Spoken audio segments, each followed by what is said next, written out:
Bom dia a todos.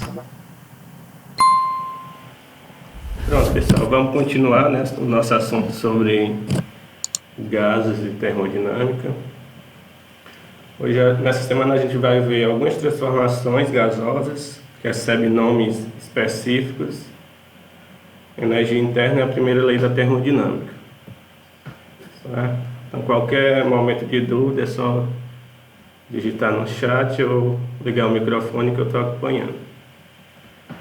Só para relembrar o conteúdo da semana passada, né?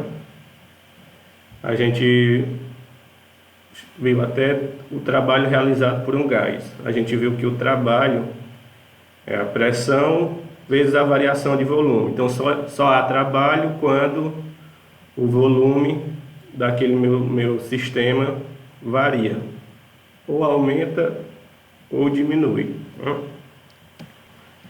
A gente viu que o trabalho realizado por um sistema é a pressão vezes a variação de volume. Então, se não há variação de volume, não existe trabalho. O gás não realiza nem sofre trabalho, certo? Se isso daqui for zero, o trabalho é zero. Então, o trabalho depende da variação de volume. Então, se o volume do gás aumenta, eu tenho uma variação de volume positiva, né? Consequentemente, o trabalho vai ser positivo. Se o volume diminui, eu vou ter uma variação de volume negativo. Consequentemente, o trabalho vai ser negativo, certo? Se eu dispor de um gráfico pressão vezes o gráfico de pressão por volume, eu posso obter o trabalho calculando a área abaixo do gráfico daquela transformação, né? Por exemplo, se eu calcular a área deste quadrado, o retângulo, né? Eu tenho aqui no eixo X uma variação de volume e aqui no eixo Y eu tenho uma pressão. Então, como seria a área deste retângulo? Base, né, que é a variação de volume, vezes a altura, que é a pressão. Então, se eu calcular a área abaixo dessa figura, eu vou encontrar o meu trabalho, certo? Então, a gente diz que o trabalho é numericamente igual à área abaixo da figura que está sendo desenhada ali pelaquela transformação. Neste outro exemplo aqui, ó, o trabalho seria a área deste trapézio, né? Então você pode tirar o trabalho também a partir do gráfico. Só relembrando também, quando a gente estudou calor, sempre que a gente está fornecendo calor ao sistema, a gente adota um valor positivo, né? Estou fornecendo calor ao sistema. E quando o sistema perde calor, a gente adota um valor negativo. Está perdendo calor para o ambiente, a gente diz que o calor é negativo. Quando a gente está inserindo calor no sistema, né, fornecendo calor ao sistema, a gente adota o valor positivo. Então, agora vamos falar de algumas transformações específicas, né? A gente viu que a lei geral dos gases, ela relaciona qualquer dois estados, né? Eu tenho que a pressão inicial vezes o volume inicial dividido pela temperatura inicial do sistema, ela vai ser sempre constante. Ou seja, se eu alterar qualquer dessas variáveis, eu posso multiplicar essas novas variáveis, pressão, volume e temperatura, que ela vai ter essa relação de igualdade, certo? Elas podem variar, mas essa relação pressão, volume dividido pela temperatura é constante. Só que eu posso modificar algumas das variáveis de estado, deixando outras constantes. Então, tem algumas transformações que recebem nomes característicos, devido às grandezas que eu mantenho constante. Por exemplo, eu tenho uma transformação chamada isotérmica. Iso é igual, né? O prefixo isso significa igual. E térmico está relacionado à temperatura. Então, a transformação isotérmica é aquela transformação onde a temperatura é mantida constante. Eu não vou alterar a temperatura. Olha no exemplo aqui, eu tenho um termômetro. Observe que este termômetro vai inferir a temperatura e ele não está variando aqui a temperatura. Mas eu vou estar variando o volume, né? O volume está sendo alterado aqui. E, consequentemente, a pressão também está sendo alterada. Mas a temperatura é mantida constante, certo? Essa transformação onde eu não modifico a temperatura, ela é chamada de isotérmica. Então, toda vida que você ouvir a palavra isotérmica, é que a temperatura fica inalterada, certo? É constante. Se a temperatura fica inalterada, posso tirar essa variável aqui e fica inalterada da minha expressão, certo? Então, por que eu posso fazer isso? Se é inalterada, aqui é 10, aqui também vai ser 10, só um exemplo, certo? Então não tem sentido eu colocar ela na minha expressão, eu posso cancelar, devido a ela ser igual no primeiro e no segundo lado da igualdade. Então como é que fica a nossa expressão geral? Ela vai ficar reduzida, simplificada, né? P1V1 igual P2V2. Essa é a chamada lei de Boyle, né? Para o cientista que encontrou essa relação. É uma simplificação da lei geral. Então, toda vida que você ouvir que a temperatura é constante, não precisa colocar a temperatura na sua lei geral. Use a fórmula simplificada. Aí, se eu colocar, dá certo? Dá. Vai continuar dando certo, mas você vai fazer mais conta, certo? Segunda transformação. Eu tenho uma transformação isobárica. Iso a gente já sabe que é igual, né? E bárica vem de onde? Isso, bar é uma unidade de medida de pressão, né? Você já deve ter lido alguma coisa informando que a pressão é 50 bar ou 10 bar. Este bar é uma unidade de medida de pressão. Então, a transformação isobárica é aquela transformação que mantém a pressão inalterada, certo? A pressão é constante. Então, quem é que está fazendo pressão aqui nessa minha simulação? A pressão é a força sobre a área, né? E o que está fazendo pressão aqui é este peso de 1 kg. Eu não vou modificar este peso, então a pressão vai ser sempre a mesma. Se eu aumentasse aqui para 2 kg, já seria outra pressão, né? Mas aqui a pressão continua sendo este peso de 1 kg em cima deste êmbolo móvel, né? Então, essa transformação onde a pressão não se modifica é chamada de isobárica.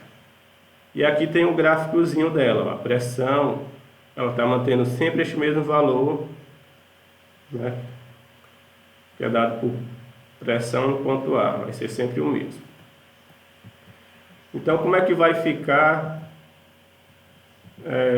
Eu não falei aqui, esqueci de falar, pessoal, aqui é o gráfico de uma transformação isotérmica, certo? Ela é meio que uma curva, né, elíptica. Aqui eu tenho várias isotérmicas. E aqui é o gráfico da isobárica. No diagrama PV, ele é uma reta, quer dizer que é constante a pressão.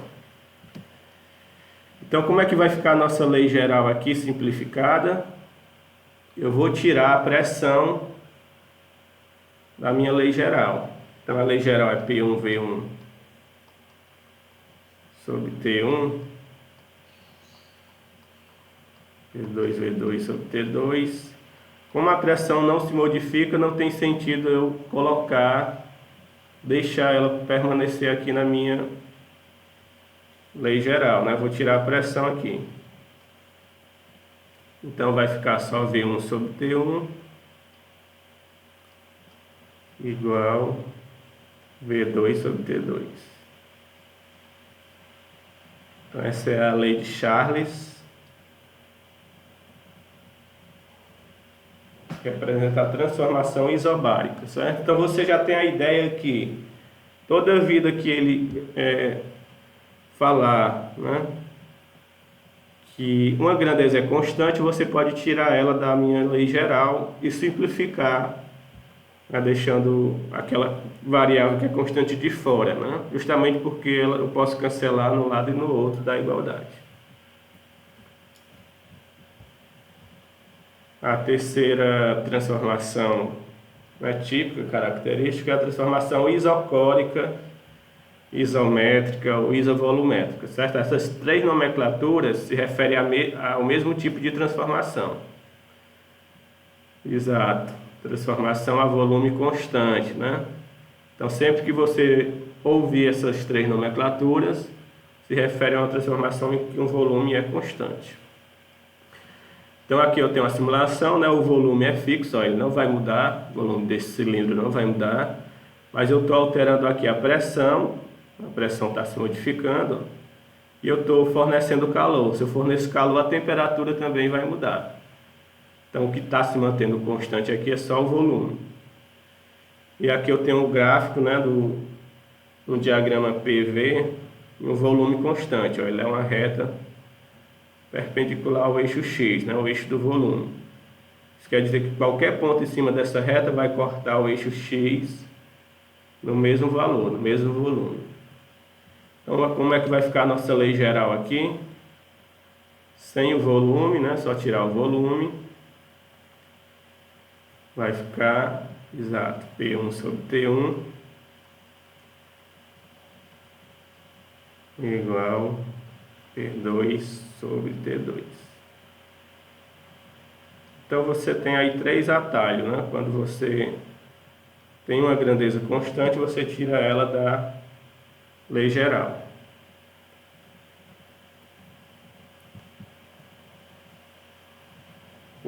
O quarto tipo de transformação é chamado transformação adiabática. O nome adiabático dá a ideia de alguma grandeza que fique invariável para vocês.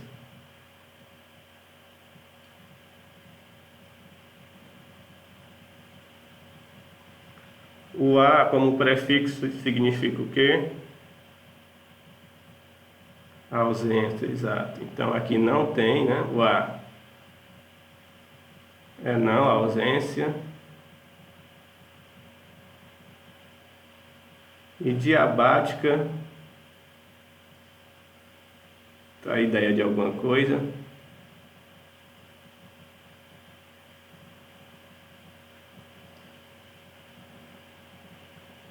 É calor, certo, pessoal?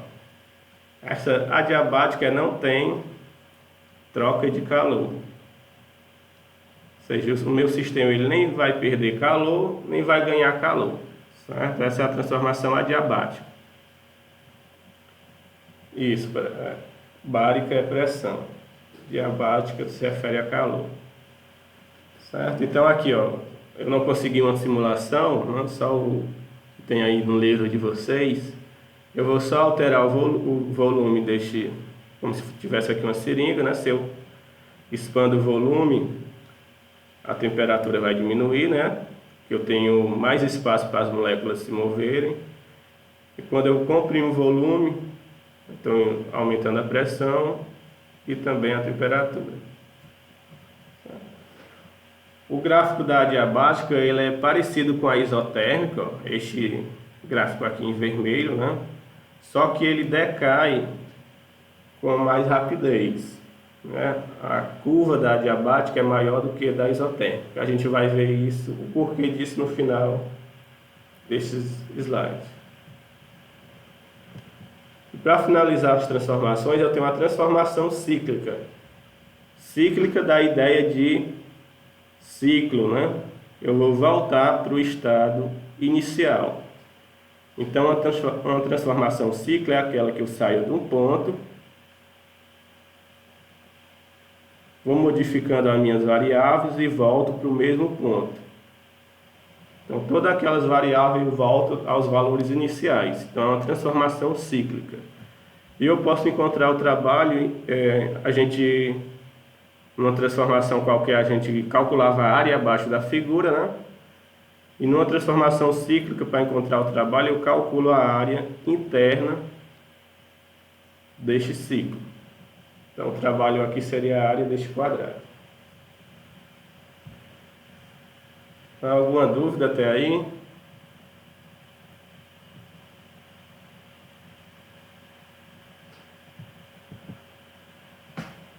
Então, vamos lá, continuando.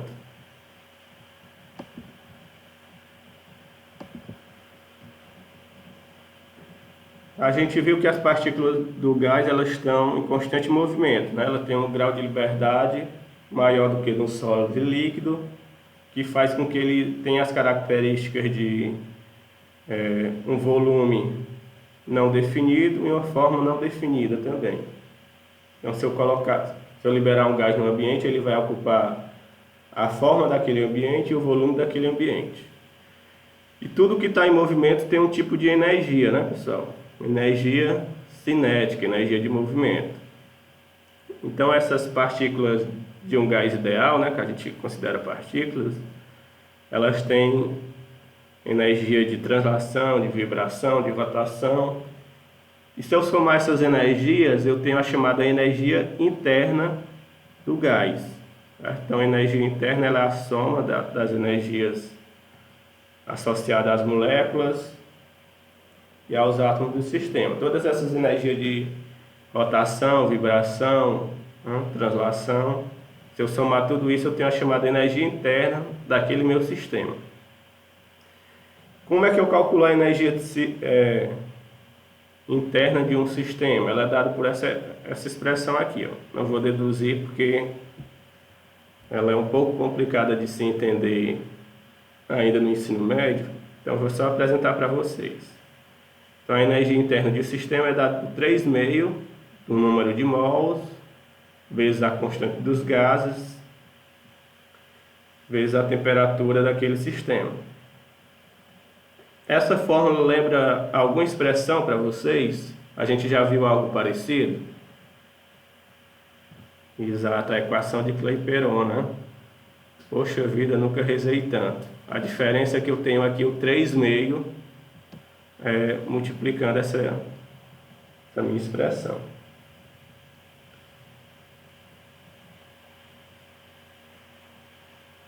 Então é exatamente isso. Ó. Se eu pegar a equação de Clapeyron, PV igual a nRT.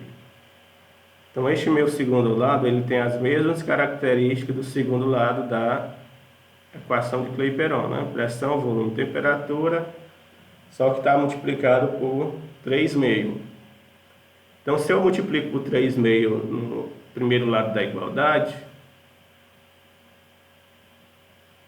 para isso permanecer válido, eu tenho que multiplicar por 3/2 no primeiro lado, né? Então eu posso encontrar também a energia interna multiplicando pressão vezes volume por 3/2. Você tem duas opções aqui para encontrar a energia interna do sistema. Então vamos ver só, a gente viu que o trabalho depende do volume, né? Da variação do volume. Pronto, a energia interna de um sistema, Bruno, é a soma da energia, das energias que essas moléculas têm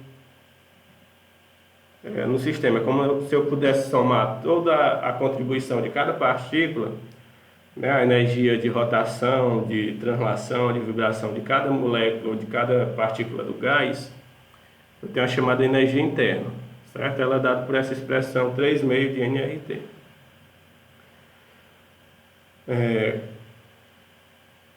Eu vi que o trabalho depende do volume, né? Se tiver variação de volume, eu tenho trabalho. E a energia interna vai depender de quê? Vamos ver aqui do que vai depender a energia interna, né? A gente tem aqui, ó, que a gente tem aqui o O N, ele está confinado no meu sistema, ele não vai variar, né? É uma constante. O R, o próprio nome já diz que é a constante dos gases. Então, essa minha energia interna vai depender da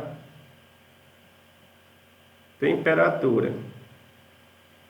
Né? Essa minha energia interna é função da temperatura. Então, a gente vê aqui que a energia interna também tem uma dependência. Né? O trabalho depende da variação de volume e a energia interna vai depender da minha temperatura. Eu não posso modificar aqui o número de mols nesse sistema fechado, né? Ele está fechado. E a constante também é inalterada. Então, o que eu posso modificar aqui é a minha temperatura. Posso aquecer, fornecer calor e aumentar a temperatura. Certo? Então, essa energia interna só vai variar se houver uma variação de temperatura. Os dois estão ligados, assim como o trabalho está ligado à variação de volume. Se não tiver variação de temperatura, não tem variação da energia interna, certo? Então vamos ver se dá tempo de fazer um exemplo. A energia interna de um gás é a medida da energia cinética média de todas as partículas, né? Como a gente viu na definição. Aí ele quer saber a energia interna contida em 2 mols. Número de mols 2. De um gás monoatômico ideal a uma temperatura de 300 Kelvin. Temperatura ele já dá em Kelvin, não precisa converter, né? Então ele quer saber quanto é essa energia. É só aplicar a equação que fornece a energia interna, 3,5 de nRT. Ele dá o valor da constante, né, em mols, em joules por mol Kelvin. Então vamos substituir, vai ficar 3,5, número de mols que é 2, a constante 8,37 vezes a temperatura que é de 300. Posso simplificar aqui, né? 2 com 2.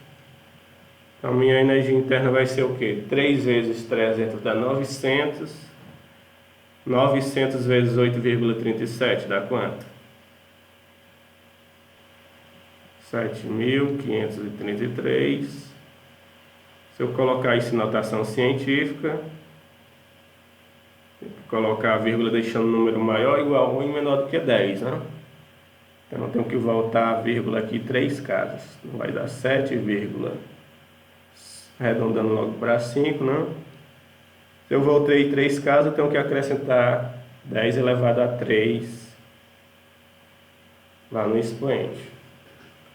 Então a energia é dado em joules, né, pessoal? Então está aqui o valor da energia interna daquela configuração do meu sistema, né, isolado.